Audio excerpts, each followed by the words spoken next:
आज सांस्कृतिक अनुष्ठान सुवर्ण स्वर एवं तनुषान परिवार मिलित आनुकूल्य जिला शिक्षा और प्रशिक्षण प्रतिष्ठान सोनपुर स्थित कॉन्फ्रेंस हॉल ठारे अनुष्ठान सभापति श्रीधर बाग अध्यक्षतार विश्व कविता दिवस पालित हो जाइछि।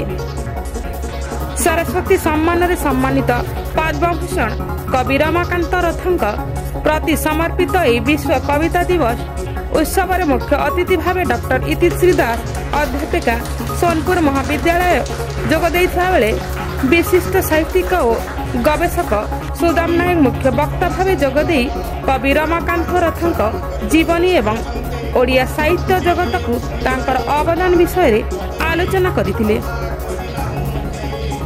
एही अवसर रे अन्यतम स्वतंत्र अतिथि भावे डॉक्टर रामचंद्र बाग अध्यक्ष जिला शिक्षा और प्रशिक्षण प्रतिष्ठान सोनपुर और शांतनु कुंभकार वरिष्ठ शिक्षा अधिकारी मंचासीन होई कवि रमाकांत रथंक प्रशासनिक दक्षता और सारस्वत प्रतिभा संपर्क में आलोकपात करथिले।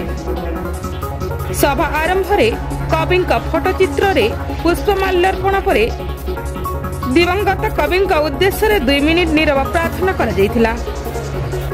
सभा परे कवि रमाकांत रथंक प्रति समर्पित एक कविता पाठ पर्व अनुष्ठित होइथिला।